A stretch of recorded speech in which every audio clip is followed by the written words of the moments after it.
Hello, my beautiful friends. I am so excited to share something that I have been building for over a year. Now, many of you have heard me mention the weekly Health RX by Avanti. So let me tell you more about what it is and why I built it with my co-founder, Dr. Tanmeet Sethi, who is an integrative medicine physician and one of the most brilliant clinicians that I know. The two of us built this because we were both so tired of watching women in midlife trying to do everything they could to feel better and still not feeling well and not feeling like themselves. And then honestly, I became one of the women that we were trying to help. After chemotherapy for breast cancer, I went into medical menopause overnight. One day I had estrogen and the next day I didn't. And I found myself struggling with so many of the same things that other women in midlife are struggling with.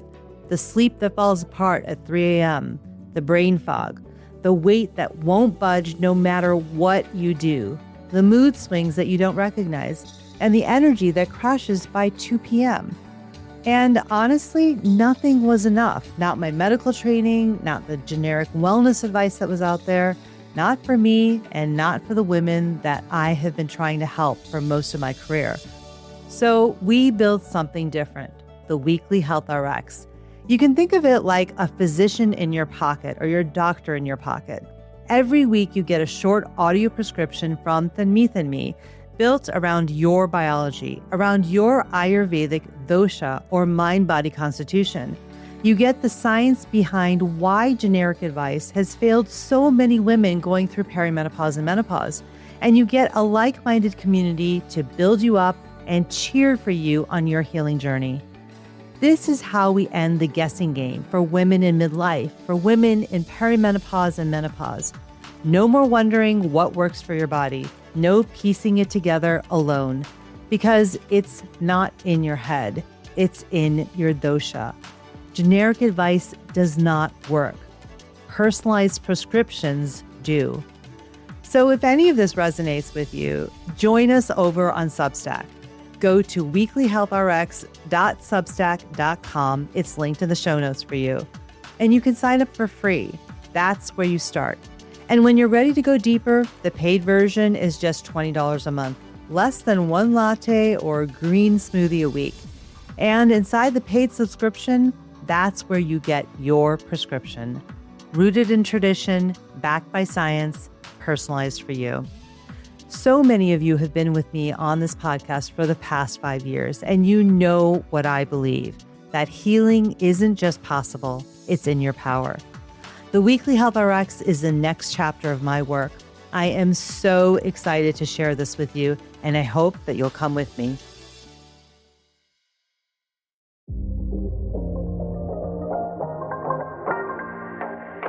Hi, I'm Dr. Avanti Singh, and this is the Healing Catalyst Podcast. I'm a medical doctor with over 20 years of experience and also a lifelong practitioner of Ayurveda. I created the Healing Catalyst Podcast because we all deserve a different kind of conversation about health, one that's honest, holistic, and rooted in both science and soul. On this show, I'm joined by the world's leading experts to give you science-backed tools that you can start using today and actually stick with to build real health and longevity. I am so glad you're here. Now let's get to it.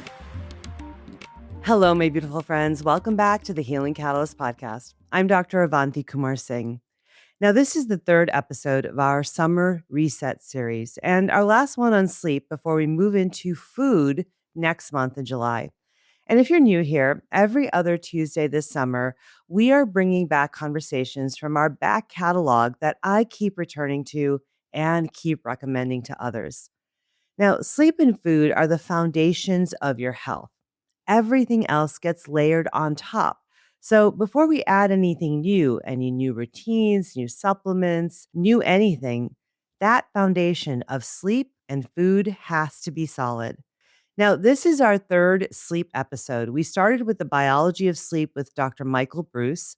Then we went on to rest as a practice with Indu Aurora. And today is the part that most sleep advice never talks about, your mind and your heart. Because you can do every sleep hygiene step right.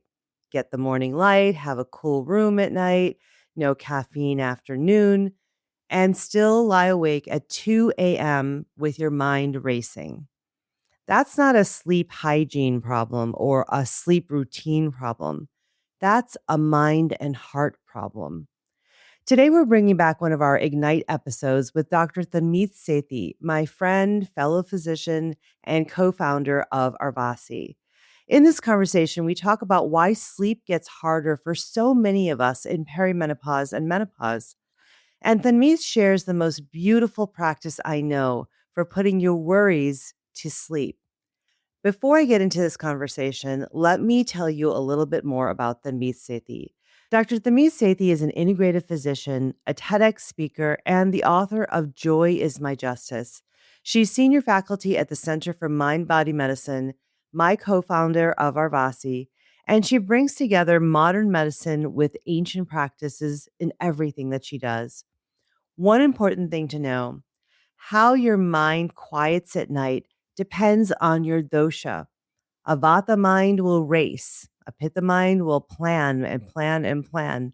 A kapha mind goes heavy. Each one needs a different practice. And this is exactly why Tanmeet and I built the weekly Health RX, personalized prescriptions for your body and your biology in midlife. Now, here's my conversation with Dr. Tanmeet Sethi. Hello, Tanmeet. I am so excited to be back with you again. I'm really excited. And today we are going to talk about sleep. And I know we tossed around a lot of different topics, and we kind of came to sleep because we thought, well, we're transitioning into a new season and sleep is so important as a habit too. So kind of continuing on that theme. So here we are. We're going to talk about sleep. So I'm excited. Yeah. Yeah. Yeah.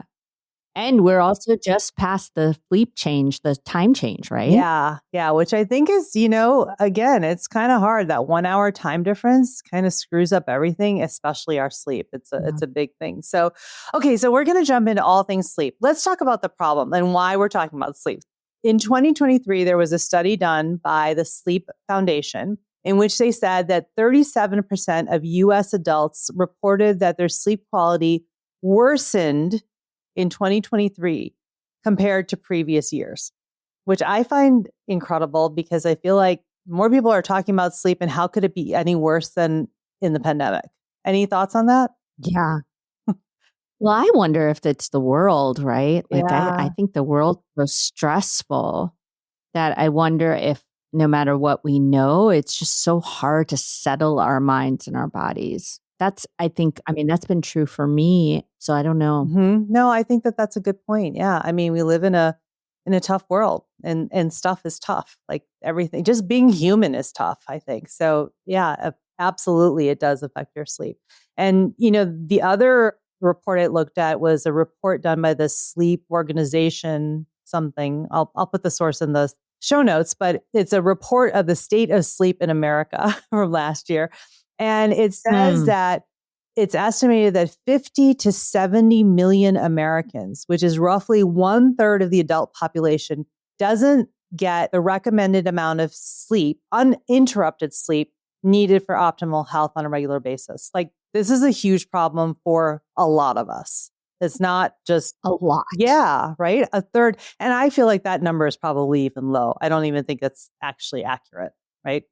Probably. Yeah. And then, that report went on to say that, the wide range of effects on our physical health, our mental health, everything from increased risks of obesity, diabetes, heart disease, mood disorders, all of these things are affected by sleep and lack of sleep. And the other thing that it said is that, it really has a significant variance by state, but also in certain racial and ethnic groups, it's a higher rate of these sleep disturbances. So it's a multi-level sort of issue that we're talking about. Yeah.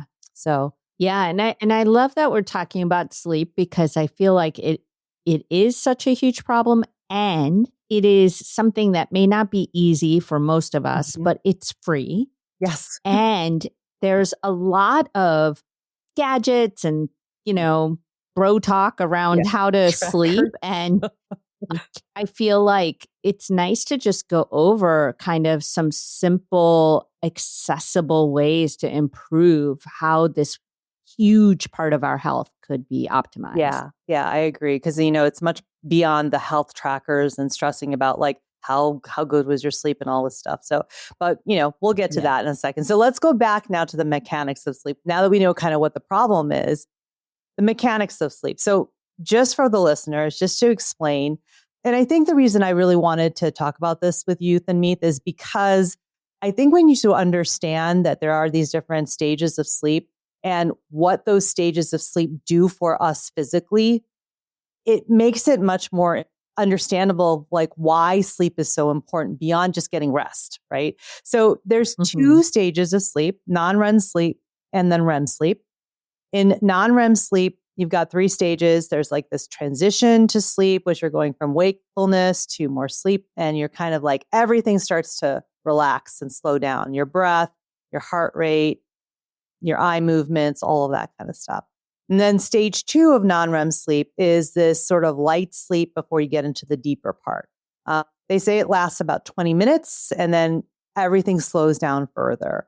And then your body temperature starts to drop and your brain wave activity starts to sort of slow, even though there is, in a way, increased electrical activity, but it's slowing down. And then you have stage 3 of non-REM sleep, which is your deep sleep or slow wave sleep, this is like the essential restorative sleep that you need so that you feel refreshed in the morning. And it lasts longer during the first half of the night because of hormone levels and everything. But this is like the time when there's that repair going on in your body, building of muscle and bone, strengthening of your immune system. So it's really important. It's that delta wave time. So that's why, you need to get to that third stage of non-REM sleep. And then REM sleep is the dream stage. That's about 90 minutes after you fall asleep.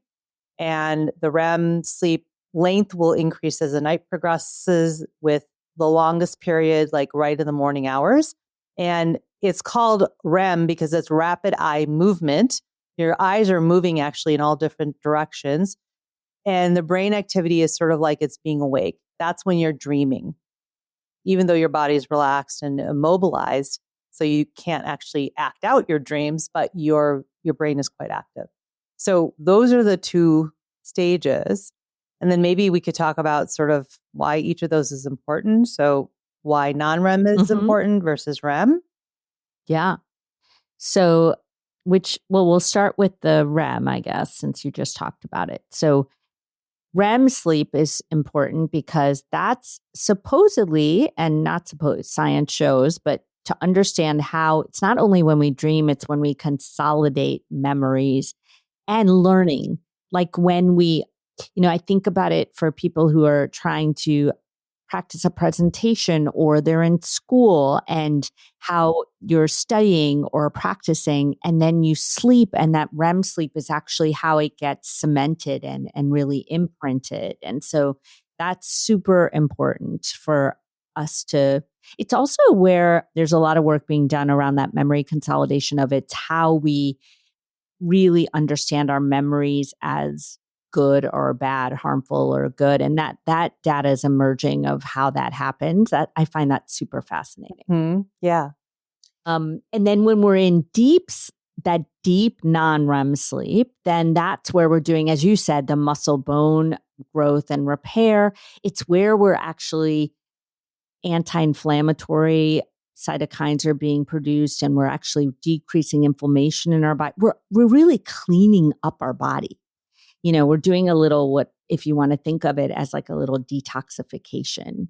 And it's super important for us, for our health. In fact, there's studies to show that if you don't get enough deep sleep and how much higher your inflammatory environment in your body can be. So this is really important. And we talk about all these ways to decrease inflammation, but there's one that's right here that comes naturally, not easily for everyone, but it's a natural part of our day, 24 hours. And so optimizing it makes a lot of sense. Yeah, because, I think this is the thing. We always forget, like everybody's so like worried about taking all these supplements and doing X, Right. right? I mean, and it's like sleep is right there. And it's such a big part of detoxification and boosting immunity and learning and all of these things. And we don't think about it enough. And I think, that's also a function of the world that we live in where we can have lights on 24 hours a day. And so there's like this idea that you can just be doing stuff all the time. You can be, quote, productive, falling into that productivity nonsense that we have, especially in the United States.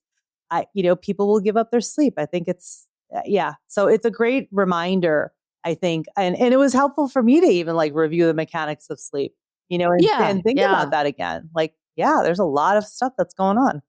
And something you just said super important about that productivity, because actually in that deep sleep is where the ATP molecules, the energy molecules, are how we make energy.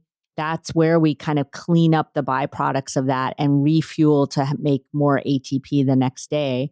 And that's not important for people to like memorize or remember. What I think is important is to know that it is almost impossible to have enough energy to do all the things we want to do. I mean, we know that, but we don't. Exactly. We somehow think we can skimp on it, right? Like I can get through it. Right.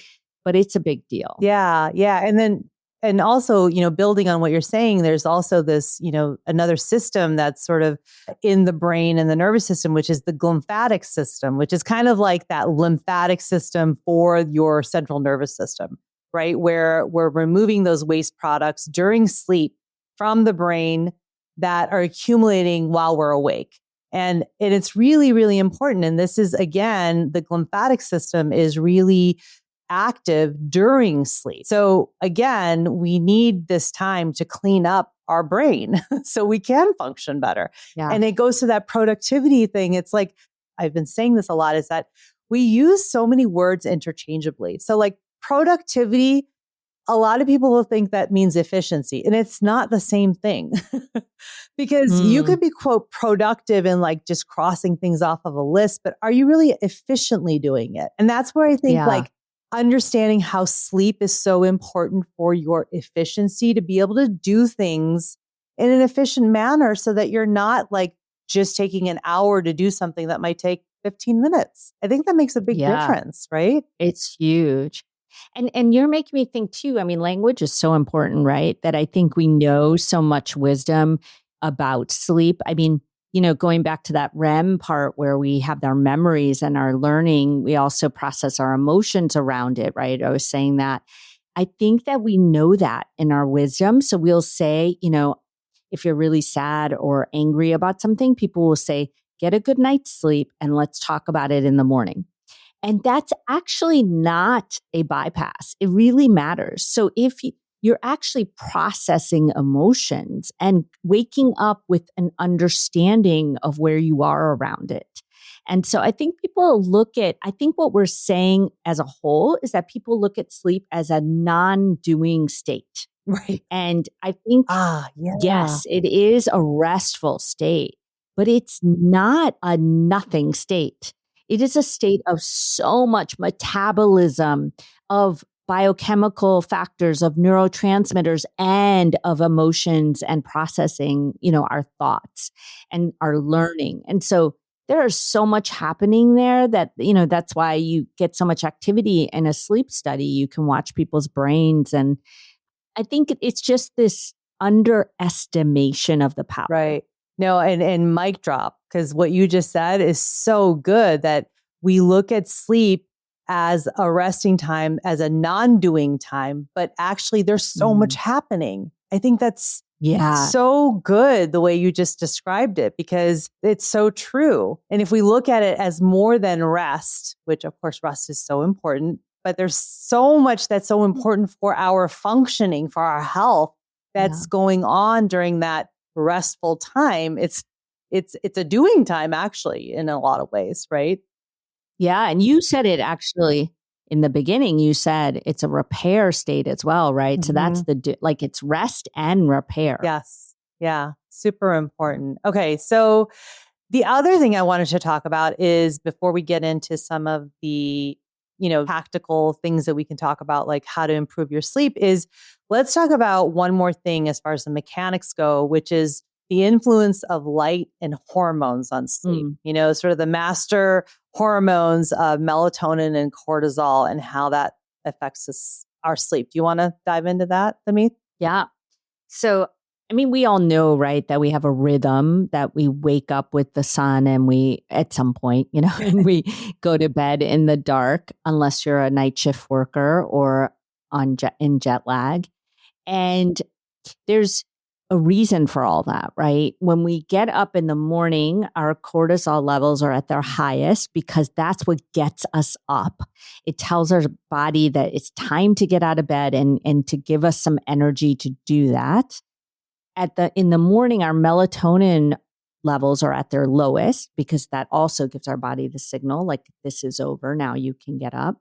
But those are inversely proportional. So our cortisol is at the highest, our melatonin's at the lowest.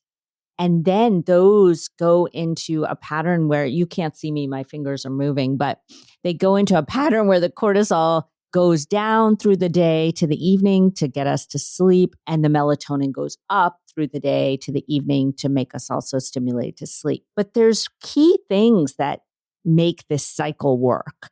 And so one is light. And light is super important. When you get up and have that morning light in your eyes, there's actually melanopsin receptors in our eyes that are stimulated.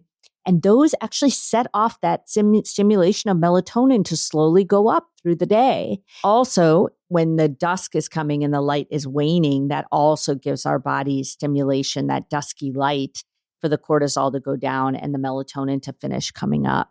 And I think we are really focused on nighttime routines for sleep. And we should be. I think that's super important. Bringing the light down in the evening and winding down in your mind and your body. But we don't talk enough about the morning. And so just getting that morning light. And I think it's really hard. People go from waking to doing work on a screen inside. Right. And it can take just 10 or 15 minutes if you can make it part of your morning to just be outside, even on a cloudy day. And so, just understanding that, I think this just plays so much into what you're always talking about, which is, in Ayurveda, we're really wanting people to understand how to be in line with nature. And we weren't meant to just be inside all day or in the morning, especially. Right? Yeah. I think that you're bringing up a great point, which is that actually good sleep hygiene starts in the morning, which is so like backwards to think about sometimes, because you're like, oh, I need to get ready in the evening, but it actually starts in the morning with what you're doing. And we'll talk about some of those habits and things that you can institute to help you get better sleep and help to, reduce your sleep disturbance, et cetera. But it really does start in the morning, good sleep hygiene. Yeah. Right. So I think that's super important. And again, also, back to your point about this morning sun viewing, right? Of really making sure that you get 10 to 15 minutes of, natural sunlight into your eyes, not through a window, not through sunglasses. Try and go outside. You get a little walk in, you get sort of, double benefits of some prana moving through you, some energy, getting a little bit of exercise and movement, and also getting that sunlight into your eyes. It's just good for your health all around. So I think those are important. And I have to say, like, for anyone listening, I find this really challenging. I just want you to know, I'm saying this, but I find it challenging. I will get up and I have like a way that I do my morning almost every morning. Sometimes I slip from it, but where I'm trying to be off a screen and be in what I call analog time and all that. But getting outside is actually another step that actually I find hard, because it just, maybe I'm not ready to take a walk, or then I've got a work day that's really busy and I just start funneling into it after I do my morning and get showered and ready. And so I just want to extend some compassion to people. Like, this is not easy. I would say that my husband has it down, this part. And I watch him and I just think, oh, that's how you do it, is that he just has a habit and he just does it where he takes his coffee outside on one of our decks and he sits there and drinks it and meditates. and he'll make sure his eyes are open for, part of that time. And I'm not sure why, but it's a harder leap for me to do that. And so I'm just saying, like, some people have it kind of wired into their routine, and others like me are still trying to figure out, because I get a morning walk most of the time, right, but it's not always in that most important hour after I wake up. And so I am still, working through this is what I would say. No, I agree. It's hard because I think again, you can extend some compassion to yourself and, do baby steps. Like make sure that you do get outside in the morning time, sometime before lunch, before noon, put a time on it. And then maybe from there, then you go to, okay, I'm going to try now to move it earlier in the day, earlier in the morning, maybe within 90 minutes of getting up. And then maybe it's, within an hour of getting up or whatever. So you kind of slowly creep towards the habit that you want. And then we've talked about this in habits, the whole idea of habit stacking and linking. I think that's what Steve is doing, your husband. Yes. He's linking his morning coffee and some meditation to that morning sunlight viewing. So he's like kind of grouped them together. So it happens. It's much more likely that it happens, which I think is great. Yeah. I blame him that he's taken the spot, but that's really not a good reason. I really need to figure it out. But this, and I think that I can feel the difference, Avanti, when I don't do it because I can feel the impact of the artificial light all day that, and I don't have fluorescent bulbs, which a lot of offices have. But I can feel that I feel like stuffy, like I haven't gotten that fresh light, just like fresh air. I think about fresh light. Yeah. And so I can feel the difference. Yeah. No, I like that fresh light. That's a good way of putting it. Some fresh light in the morning. I just thought of that. I never thought of it that way, but I feel like that's really important. I'm feeling it. Yeah. I've never heard it said that way. I like that. I really like that. I'm going to keep that. Thank you for that. Okay. So we've talked about some of the mechanics. So now let's move into something that you actually brought up when we were preparing for this episode, which was, we all focus on this physical aspect. And you kind of alluded to this already. We think about the physical aspect of sleep, of getting that rest, getting into bed, the whole, like all the things that we do around getting into bed. But you had a really great point, which was, what about putting our minds and our hearts to sleep? And I really was struck by that. Tell me what you were kind of getting at that. I think that's really intriguing and important. So what do you say in there? I mean, I think, in all transparency, the reason I think of it like this is because I'm one of those people who, until menopause, did not have problems with sleep. We can talk about that in a different episode. It's a whole nother midlife sleep is a whole nother issue. But until this time in my life, literally, like sleep is my friend. I just get in bed. It drives my husband crazy because he has a hard time, but I get in bed and I'm asleep. But my body sleeps easily, but my mind and heart have never slept easily. And so my body is ready to sleep, but sometimes my mind and heart just take over.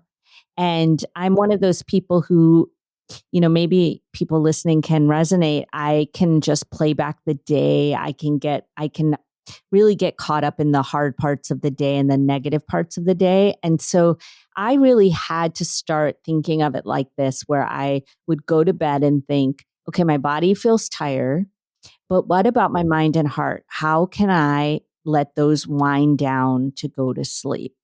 And for me, it had to become a ritual and a practice. And I have different ways I do that, which I'm happy to talk about. But it feels really important because, and I feel like most of my patients tell me their mind's racing at night or they're stressed out. And for anyone who has been up in the middle of the night, especially my favorite example is nursing young children, newborns. If you're up in the middle of the night, the most catastrophic things happen in your mind. Like it just is scary, like is this baby okay? Am I okay? I mean, things just start going through your mind. So it's really important to understand how to put your mind and heart to sleep. And also if they wake up too early, how to put them back to sleep. Right. Yeah. So I think of it that way. Yeah, no. And I think that, you're getting to a really good point, which is also that I think many of us think that our sleep will be fine because our bodies are physically tired. But it's really the mind and the emotions that I think that's what I hear the most from other people that I'm talking to, whether it's students or patients, or even for myself. It's the mind and the heart going to sleep that is actually keeping me awake or keeping people awake or disturbing their sleep, right? Yeah. And, even like your example of, nursing young children, but this is happening in midlife too. I'm in menopause too. And like, I wake up in the middle of the night and then all of a sudden, all the thoughts come racing in because I'm first like, why am I awake? Why can't I sleep? And then all my mind just keeps going. And there you are. It's like 2 hours later and I'm still awake. So Yeah. I think the mind heart piece is really important. So what do we do? Tell us some things that you've done that have worked for you. Yeah. Well, there's really good evidence. We'll start there with things like progressive muscle relaxation and yoga nidra. Both of those have actually data behind them to show that they help people get their sleep latency to decrease, the amount of time it takes to go to sleep. And even with yoga nidra, I believe the studies even show improved deep sleep. But I think that those kinds of practices, if people want it, you can easily Google on YouTube, exercises, or I like Insight Timer has good yoga nidra guided exercises and progressive muscle relaxation. Both of those are really helpful.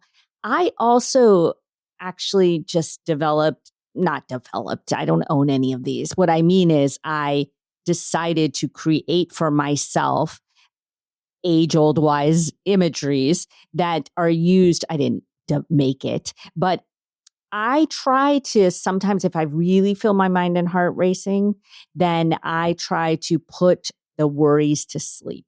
So I actually go through a little bit of a guided imagination exercise in my mind where I think about all the things I'm worrying about. And I imagine I'm writing them out on some beautiful paper with a very nice pen. And then I fold them up and put them in a beautiful box. And I say, that you're here for me tomorrow, but right now I must go to sleep. And it helps me because once I fold each of those and put them in, it allows me to understand that I'm not saying they're not important, or I'm not saying that they don't need my attention. They're usually things that do need my attention. Sometimes they're not, but mostly they are. And this way allows me to acknowledge that, but to say, you'll be here later, but I really need to go to sleep, and so for my health. And to process it all.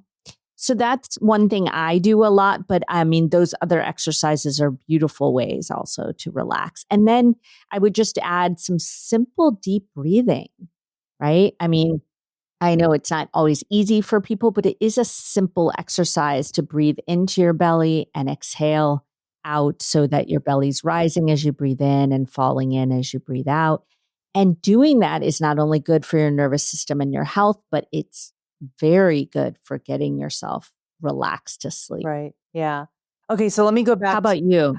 I do some of those things, but let me go back to asking you a question to clarify. So when you're putting the worries to sleep, and are you actually physically writing those, or is that like imagery you're doing? Oh, in my mind. In your mind. But yes, mostly because I'm in the dark and, my husband's in the bed. Yeah.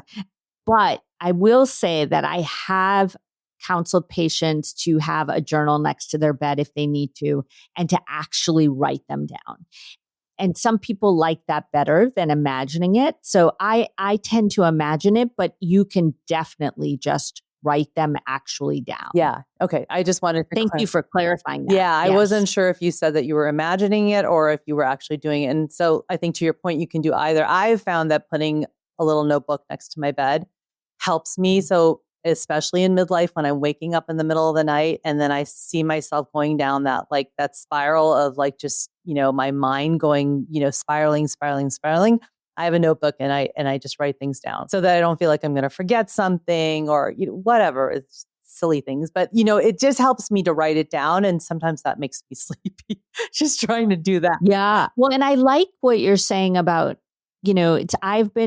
I haven't thought about this until you said it now, but I've counseled patients to write those things down. But I think what you do, keeping the notebook by your bed, no matter what, I love that, because then what can happen is you think, I just thought of this to do. Let me go put it in my phone. And then you're down a rabbit hole. Then you're in trouble. So I love this, like just a notebook by your phone, by your bed, no matter what. Like, even if you don't want to do this exercise, it's just a way to keep you off an electronic device. Yeah. Yeah. Well, and the other one, just as we're talking about electronic devices, I'll just go there. We have instituted in our house, it's like we put our phones to bed outside our bedroom. So the chargers are outside of the bedroom and the door closes, so that like you literally would have to get out of bed to go and look at your phone, which I will tell you, I am so lazy. Once I'm in bed and I'm warm and cuddly, I'm not going to get out of bed. If my phone happens to be next to me on the nightstand, it's done. Because if I wake up and I know that the phone is there and I see it, I'm scrolling. Like, again, we're not perfect. These are challenges that we have as, health providers, as physicians, that everybody has, and probably why we're talking about it too. So I have found the notebook to be helpful, and then parking those digital devices outside of our room. That's really helpful. Yeah, I love it. Yeah. Love it. Okay, so you were saying also yoga nidra and some progressive muscle relaxation. Maybe what we'll do is we'll link a couple of resources in the show notes for all of you who are listening, in case you want some guidance of, some favorites that we each have. We'll put those in the show notes for you. What are some other ways that you process emotions and experiences from the day? What are some other good techniques that you have? Yeah, I mean, I think my best one is to breathe through them. But my husband and I do a little gratitude practice before sleep, and we just give each other a gratitude for something that we're grateful the other person did that day. And literally, it's something like, thanks for I'm grateful you made my coffee, or, and it's just a way to kind of come back to the good in the day, so that our minds are kind of moving in that direction more, so that we're not racing into a spiral. I find that super helpful for myself. And then I used to journal, in the evening, but I don't do that anymore. But I think a lot of people find that really helpful. I've not been doing that. It's not a habit that feels like I have accessible to me right now, but I think that can be super helpful if people want to do that. Yeah, I've used the 5-minute journal. I've talked about it on this podcast before. It's just a lovely little thing. It's, got a page and a few questions for the morning, and then a page with some questions for the evening, and it has gratitude and sort of what happened during that day. So it's like a little guided journal, and it literally takes like a couple of minutes.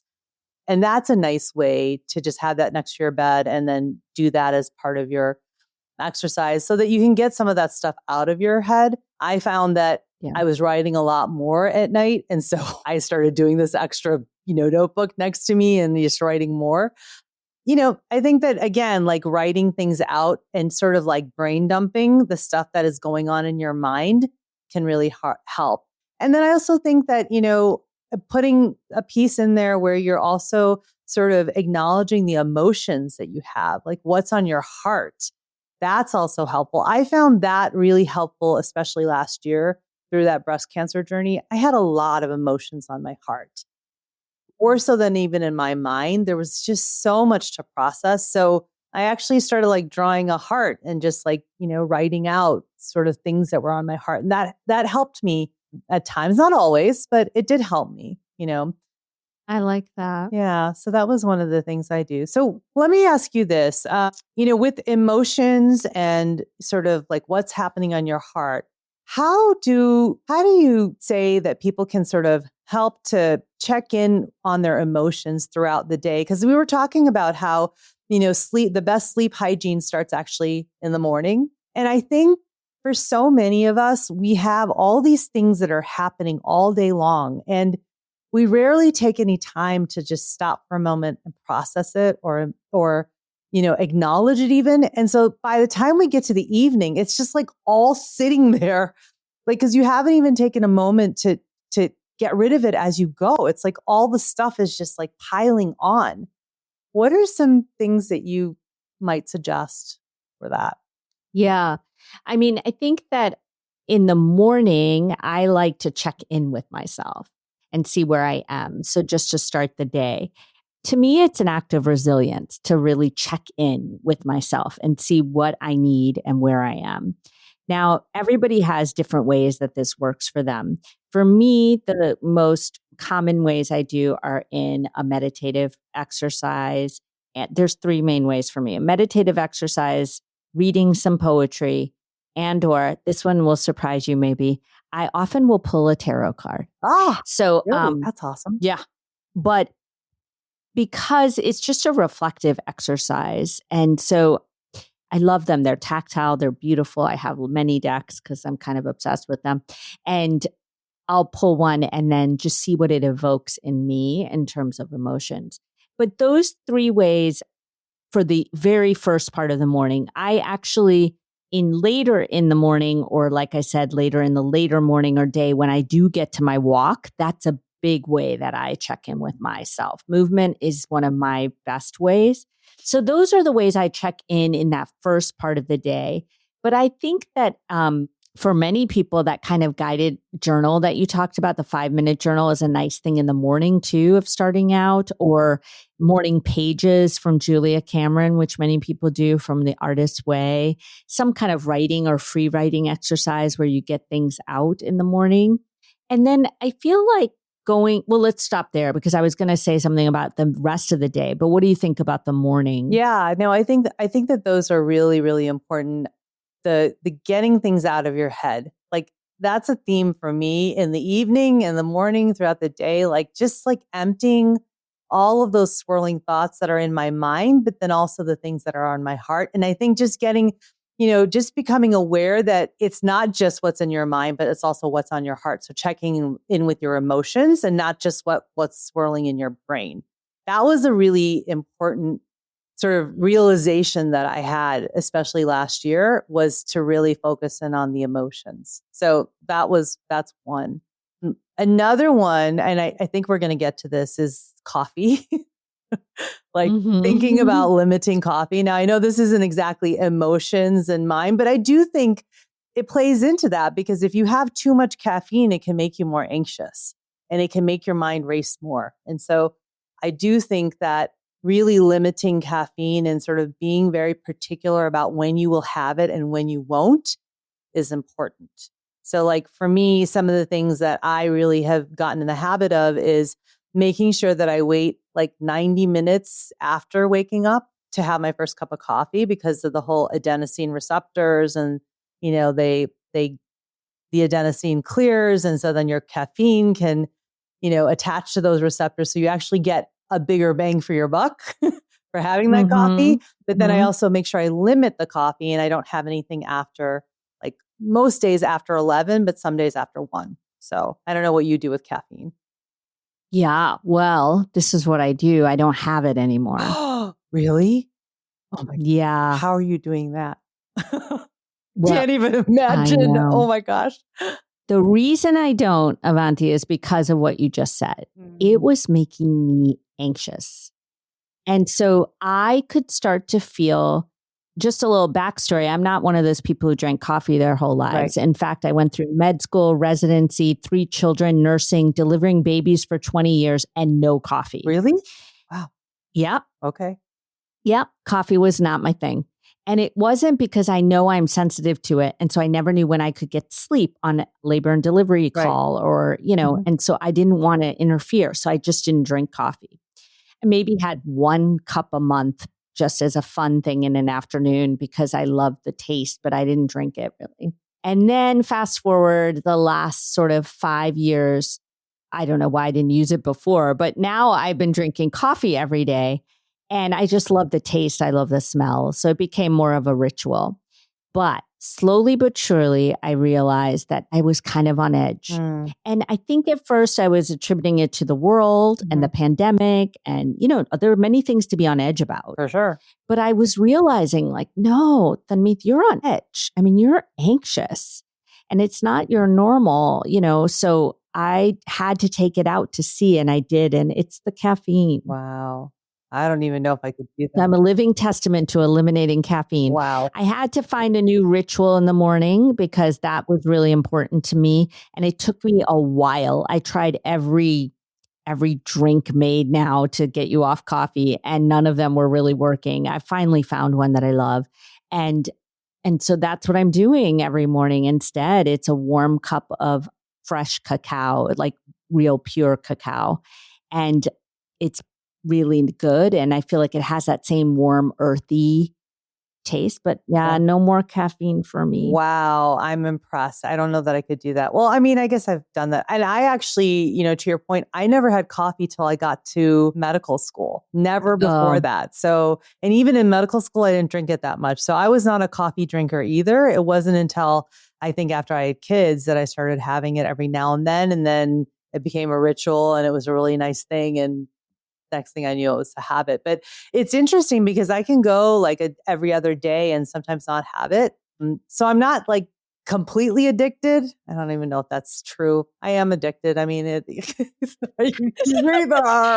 And I think, but I think what's important is what you're saying is this awareness, right? Because just for anyone listening, I think coffee has amazing medicinal benefits. So I'm not saying that everyone needs to be off coffee. In fact, I miss it. I really do. But I do think it matters that you're aware to your tolerance and your needs. And even when I did drink coffee, if I drank it after, say 10:30, 11 in the morning, I had trouble sleeping.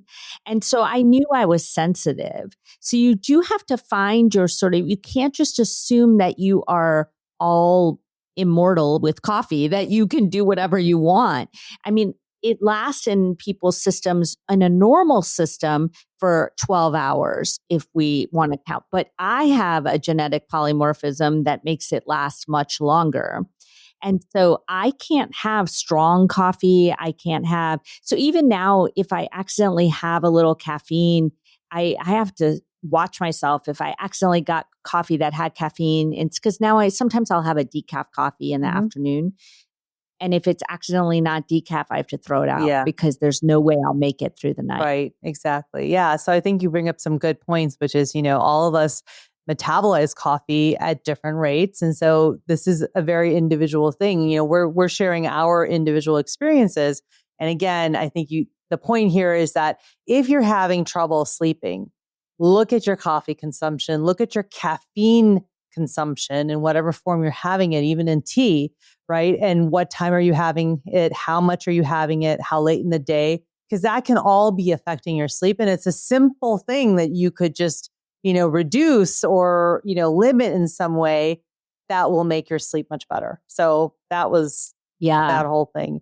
And be honest with yourself. If you're really anxious at night, I would try an elimination of coffee as well, just for the anxiety, even if you feel like you're sleeping well after that. It does make people more anxious. Yeah. I'm living testament. Yeah, it does. It does. Okay. So now you were asking me about things that I do in the daytime. So that was one of the things I do for sleep hygiene. What are some of the other things that you do for sleep hygiene later in the day? Because I know everyone listening is probably really curious because, again, they want, some remedies, some tactics, some strategies to help their sleep. Yeah. Well, I try to have a regular exercise routine in the daytime, not at night, because that kind of revs me up. For most people, exercising before bed is not helpful for sleep, but some people it is. So you really have to find your individual needs. For me, it's not. So I do it in the day. But that movement and getting enough steps in the day, I try to get 8,000 a day, and then getting to the gym, that helps me sleep better.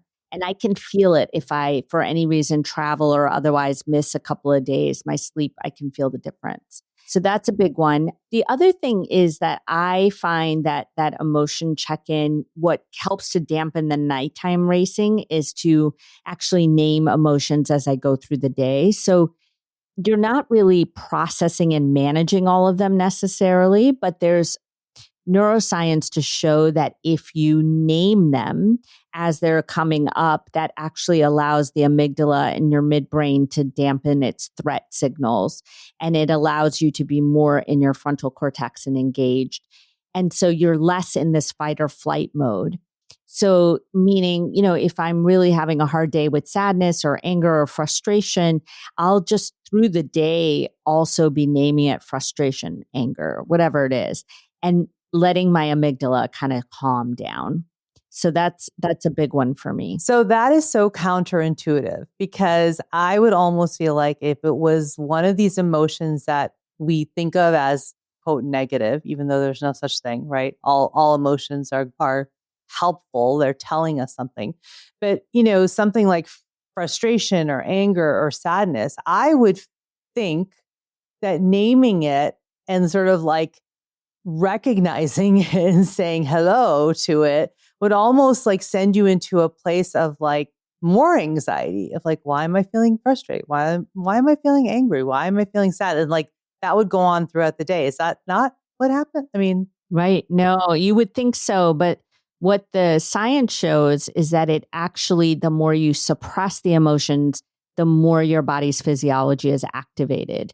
And so not only that, they've showed that, this is just a little aside, that you also activate other people's physiology. They can tell that your unsettledness makes them unsettled. And so, no, I mean, it actually does matter to name them. And you can do as easy as I'm saying, just name. You could even imagine them. You could name them and put them in a bubble and imagine them blowing away, or in a cloud float away. And just whatever. It's not saying that you don't have them. It's just saying, here you are. I think of it as the same way as if you look something straight in the eye, a person who's threatening or an emotion, it loses power. And so it loses the power over your threat center is how it works. I love how you describe that. That's really helpful. Yeah. I just do it kind of in many ways, right? Through the day. And it's almost like I'm saying, sadness, I see you. I got you. You're there. I'll get to you when I'm in therapy or whatever, right. Like I don't have time for you right now. Right. But it feels hard. But if I name you, you have less power. Yeah. I see you. Yeah. You're not this thing that's taken me over. Right. And it's not this constant threat of like sneaking up behind me. I see you. You're not like hidden in the bushes type of thing. Right. Yeah. Right. Okay. That makes sense to me. Although again, counterintuitive. That's really interesting. Yeah. So I think that's probably a really good technique. Some of the other ones that I think we should talk about is probably seasonal adjustments. We've talked a little bit about it, but again, with light and hormones that, just realizing as the days get longer and the time changes, you want to sync up with the path of the sun. So kind of follow that as your rule. It's an easy way to sort of adjust. When the sun is going to sleep, you go to sleep. When the sun's waking up, you wake up, like within reason. But that's a good gauge, right? Wouldn't you say? Yeah. Yeah. Yeah, for sure. But I'd love to hear, actually, I would love to hear your tips on this, because I feel like I've gotten really good at syncing up with winter season. So there used to be a time where I got really depressed because of the darkness. And now I've really come to like really appreciate a time to hibernate and pull back and to recharge. So what I'm going to ask you is, the summertime is actually, it's my favorite season. I'm a summer loving girl, but it can be hard for me sometimes because where I live, it's daylight till 10. And then, the sun rises very early. And so if I really just went to sleep with the sun and woke up with the sun, I wouldn't get enough sleep. And so, but I understand that you can't, you need to adjust, but it's hard for me when it's so sunny and warm. My energy is all outward. Yeah.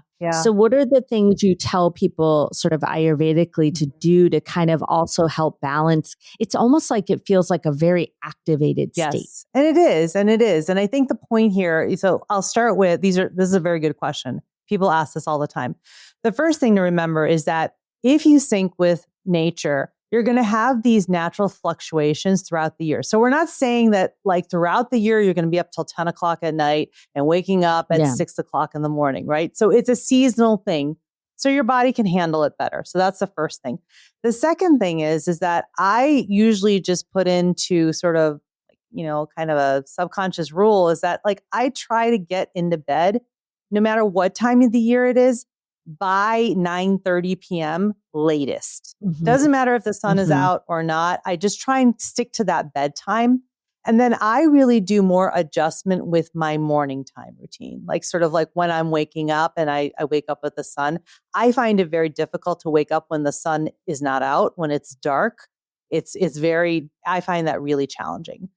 So that's my second suggestion.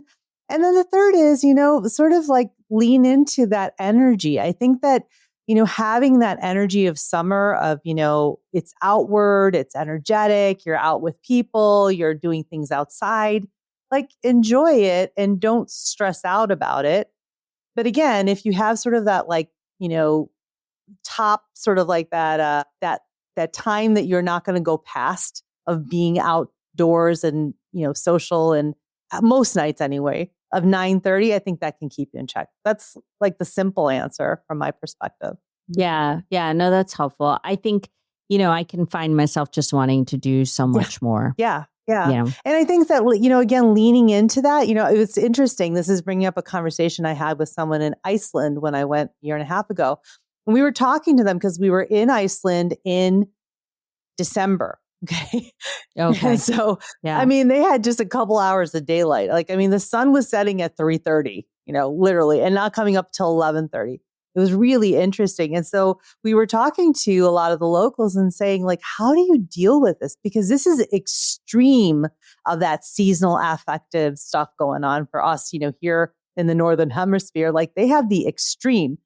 And the answer is we just adjust with the time of year. We just accept that that's the way it is and we lean into it. And so, in the summer when we have like basically, 20 hours of daylight, we just lean into it and we do lots of stuff.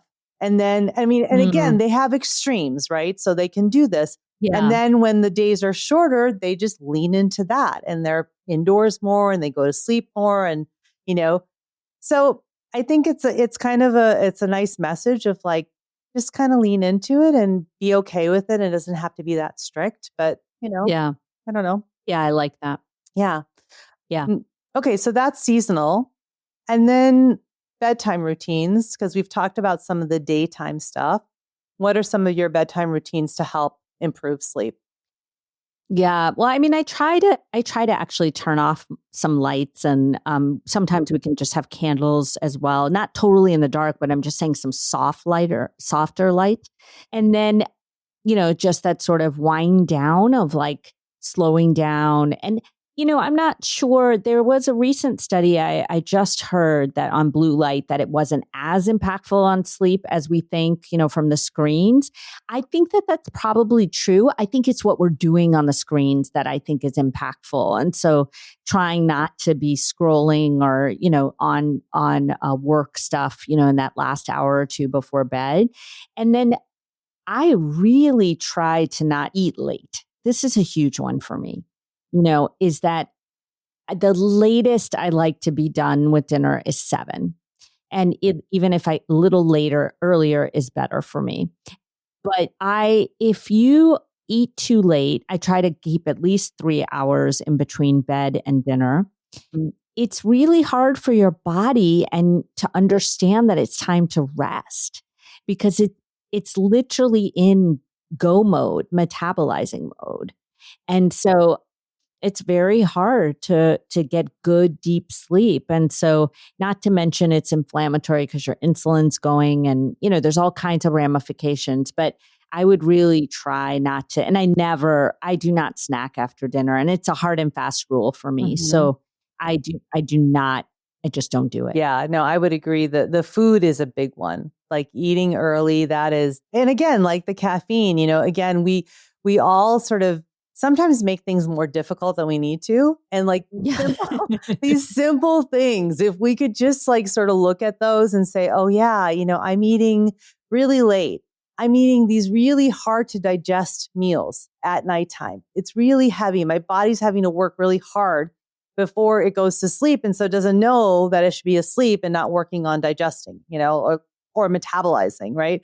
So I think that that's such a good point, is that, really think about what time you're eating your last meal, make it early, before 7. Absolutely. I try to do by 6:30. So it's 3 hours before I go to bed. With 9:30, it's my sort of cutoff time of the day.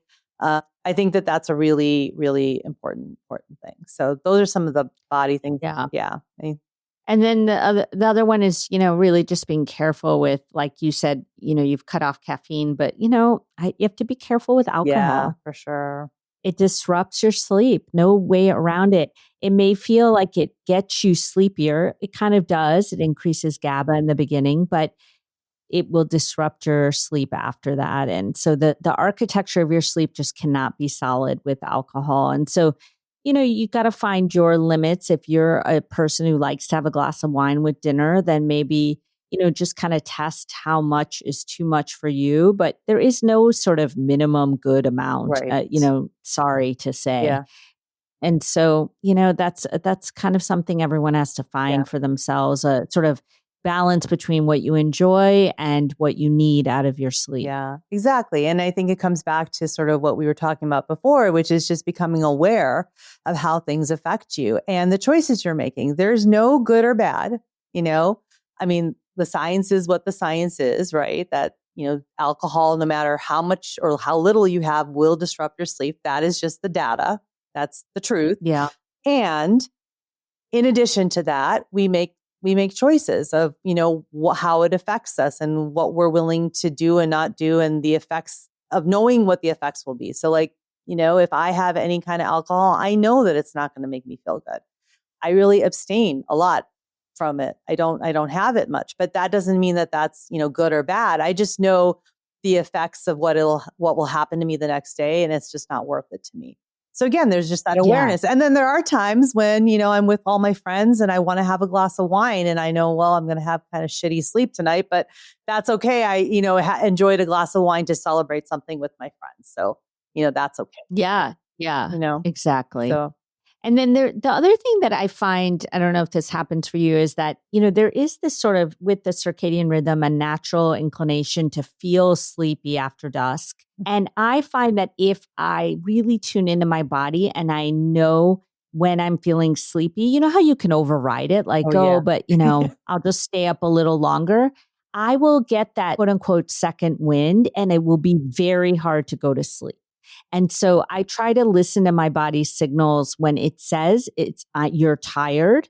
I try to say, okay, it's time to go to bed. Even if it's like, okay, it's only 8:00 and I could hang out or I could whatever, I just try to listen to my body. And so I find it much harder to fight against it later. Yeah, no, I think that's a really good point. Again, is like listening to those cues. And again, that's the whole point of, this whole podcast, is to, how do you start to tune in to what your body is telling you, what your mind is telling you, what your heart is telling you, and, reconnect with that, because we have so much information that we're getting all day long. And so if our body is saying, yeah, I'm tired, rather than ignoring it and overriding it, just go with it. And I think that that's important, because I agree.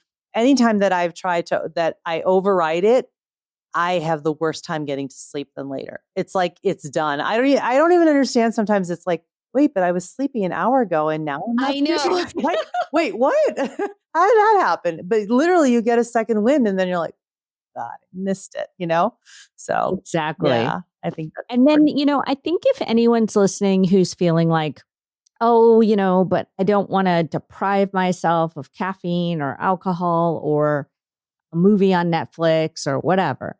First of all, it's a fine line. You have to balance. You do some things sometimes, and like Avanti said. Well, here's what I would say too is, and this goes back to actually our habit podcast last month, is that when I do deprive myself, first of all, I don't think of it as depriving. I think of it as an act of self-love. And so when I decide to say no to that glass of wine or that glass of coffee in the morning or whatever it is, if I have a moment where I think, God, I wish I could do that, and I decide I don't want to, that's the important part. If you decide to, then do that with love too. But when I decide not to have it, I think of it as an act of love for myself, that I am taking care and tending to myself. And so, I would just shift how we talk about these things, if anyone's listening, of, from deprivation to loving care. And sleep in of itself is the epitome of loving care. And so, like, having to go to bed early is an act of love. Having to finish your food early is an act of love. So I would just say, decide what you need for yourself in any given day, between where you are with needs and wants, cravings, joy, and whatever. But none of it is deprivation ever. Right. It's choices. It's choices with awareness, really, back to what Ayurveda is about, which is living in harmony with nature, but also living with conscious awareness of why you're doing what you're doing and why you're not doing what you're not doing. It's really that simple. Yes. And there's no judgment. Again, it's just about being aware and then saying, okay, that's what I decided. So now I'll go forward from here. So I don't know. Exactly. Yeah. All right. Well, that kind of feels like a good place to maybe stop our conversation, because we could just keep talking for hours, but I think we got to most of everything we wanted to talk about with sleep, the mechanics and mind and heart, body, and then some practices. So I hope that for all of you listening, this was helpful. It was always so much fun, as usual, to talk to you, Tanmeet. Thank you so much. It's always nourishing. I hope that people can just come away with just sort of an importance of sleep is an important part of the entire day. Yeah. Yeah. And sleep is like you've said before, it's an act of resistance, of like saying that we need to rest. It's important. So it is. All right. I'll see you next month, my dear. Thank you so much. Okay. Thank you. Okay, friends, a few thoughts as we close out the sleep arc of this summer reset series. What stayed with me from this conversation is that sleep is not just about the body. We can do every sleep hygiene step right and still be awake at 2 a.m. with our minds racing, because the body sleeps, but the mind and heart need their own practice. And as I mentioned in the intro, in Ayurveda, that practice looks different depending on your dosha. A worried Vata mind doesn't need the same soothing as a Pitta mind, and a Pitta mind doesn't need the same things as a Kapha mind. But the moment I want you to really take with you is when Tanmeet shares her practice for putting your worries to sleep. She writes them out on a beautiful piece of paper, folds them up, puts them in a beautiful box, and then she says, "You're here for me tomorrow, but right now I must go to sleep." That's an act of honoring your own mind, of saying, "I see you, I take you seriously, and I trust that tomorrow is coming." That's the teaching underneath this entire conversation today. And if this conversation is more of what you want, then Meeth and I are over at the Weekly Health RX on Substack, where we give you personalized prescriptions, not generic advice, built for you and your biology, specifically in midlife, in perimenopause and menopause. Come find us at weeklyhealthrx.substack.com. It's free to start. There's also a link in the show notes. Thank you so much for being here. And if this episode hit home, please share it with a friend who needs to hear it. And remember, healing isn't just possible, it's in your power. I'll see you again next time. Until then, be well.